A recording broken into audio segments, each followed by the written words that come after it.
Tim, it's been a busy week anyway. You're welcoming two former Cork City greats back to the club. You know, are you?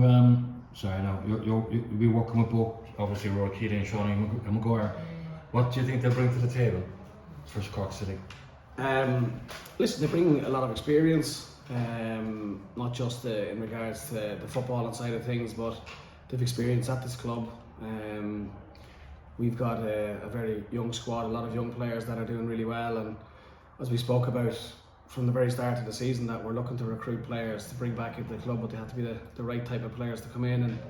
And listen, I know it took quite a while to get signings done, but I think when people look at bringing Rory back and obviously getting Shawnee back from the UK to come back here it's huge for the club, but it's also it's good for them to help the young lads as well now, probably at different stages of their career. Obviously, you have an idea what way you want them to play, you know, an attack. Like, what kind of supporters look forward to seeing? Like, listen, good players can play in loads of different systems, and you have really good striking options now in regards to Keith, Shawnee. We have Murph, who's been leading the line all season by himself, and he's a different type of player to the two lads as well. So, and then we've got a lot of attacking players that are really, really good in wide areas and just off the front as well. So it gives us more experience, it gives us different options, and again, listen, the fans don't have to listen to me to know what to expect from both lads. They've a very good connection with the club and with the supporters as well, and I'm sure there'll be a big turnout there to see them on Friday.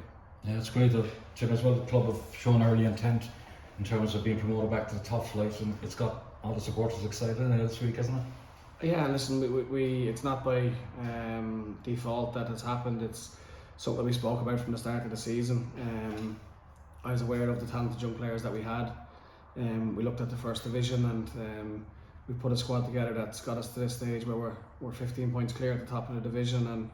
And when we wanted to sign players and bring them in, we had the front and foremost of the mind was to bring players in that can drive us on and help us, please God, if we get promoted.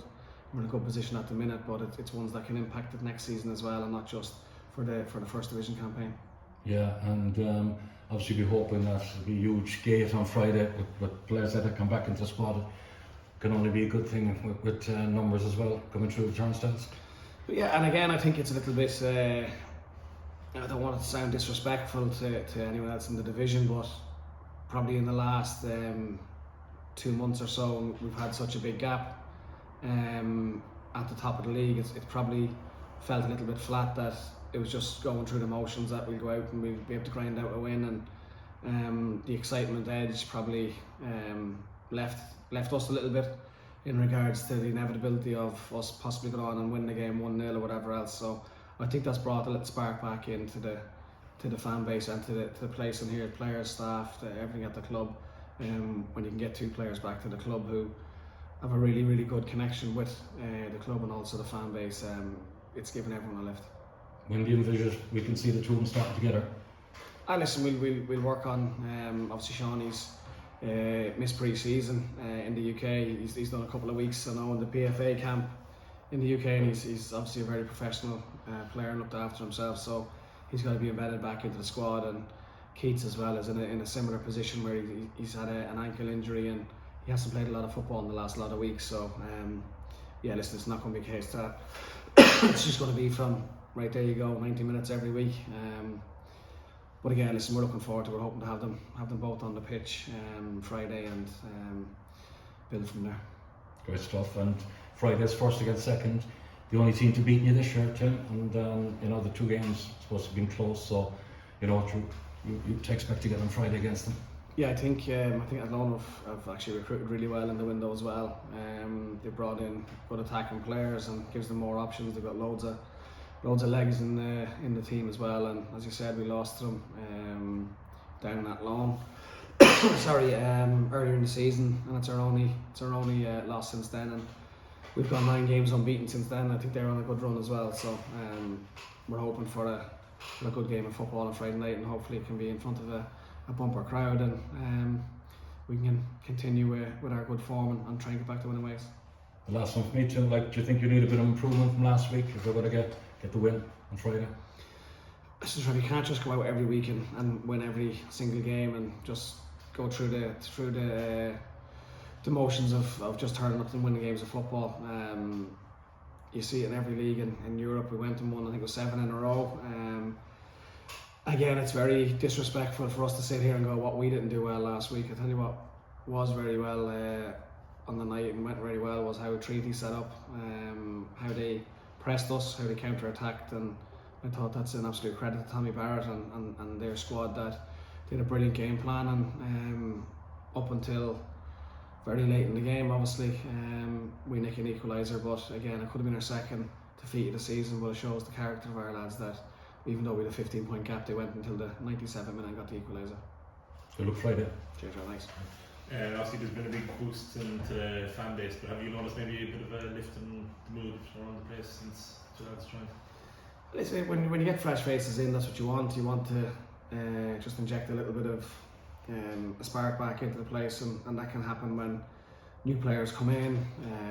You've seen that with Keats. Obviously Sean needs to join the group now, and again, if you get another high quality player like that, it's exciting for our younger players. It's exciting for the other lads in the squad as well for competition, and it gives a little bit of a lift, and we'll probably see the benefit of it now in front of the fans on Friday and the following week and the weeks to come, that a little bit of a spark, a little bit of energy about the place again, and hopefully that will kick us on now and help us get the win on Friday, and then look forward to the Derry game the week after.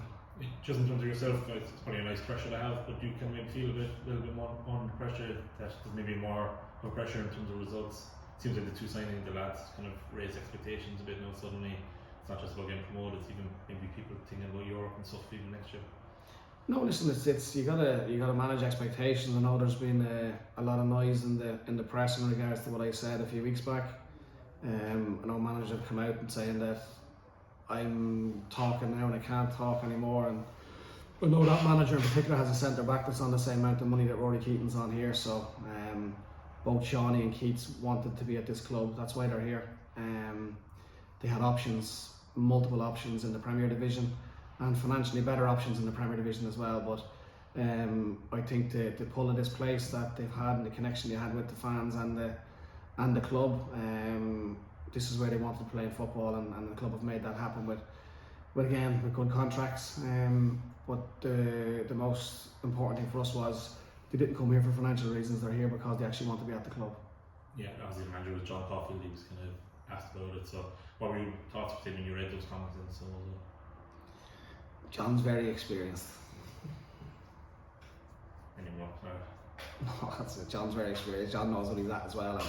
And again, with the history John has at this club, as a player, the top goal scorer, most successful manager the club's ever had as well, and the respect that I have for John, what he's done in the game as well. Like, listen, I look at them comments, and again, it's a part of the game. It's what you have to do as a manager. You deflect, and you can put narratives out there the way it is. And if you look at the season that Galway are having this year, I think if Shelburne go on and win the league, it's unbelievable from Damien Duff. But if you look at the likes of Keith Long and John Russell and the jobs that they're doing at their clubs is phenomenal. So John's obviously having a brilliant season at Galway, and hopefully we can join them next season in the Premier Division. Yeah, Sean, come in. Yeah, thanks. Hi Tim, how's it going? Sean, how are things going? Yeah, good, thanks. Just on Sean, it was a difficult second half of last season, the UK season for him at Carlisle. Was there an element in your conversations with him that was an element to him just wanting to come back and start enjoying his football again? Listen, speak of the Shawnee as well. It's not just Sean. It happens to multiple players, and sometimes you get moves that just don't work. It mightn't be the right move at the right time, or the right manager at the right time, or systems of play, whatever else it is. And I know Shawnee played out of position quite a lot last season, mostly on the wing, in a team that probably didn't play football that suited his style as well. But again, I know people on the coaching staff at Carlisle that I've spoken to as well, and they've nothing but good things to say about Sean and his professionalism and how he applied himself around the place, and and it gets that element as well that Sean's at a stage now in his life that he still has a lot to give. He was always conscious of not wanting to come back at maybe 35, 36 years of age, and the spark to be gone and not really contribute to the club the way he wanted to. So I think for us to be able to get him now at 30 years of age, and hopefully he can come back into a place where he knows he's absolutely adored. And again, the club have showed good ambition in the last, since the start of the season, but particularly in the last week or two, with 3 unbelievable signings for the club in Sean Keats and Sean Murray. It shows that we're trying to plan for next season if we can get the job done now and get promoted back to the Premier Division, and Sean will be a massive part of that. As you mentioned there, he still has a lot left to give. It's still only 30. I think a lot of people, forget the fact that he's still only 30. He still was an Ireland international last cap not too long ago at all. So he still has, bags to give as well. Yeah, and I think that's what is driving Sean as well. He had, I think he nearly had an offer off everybody in the country.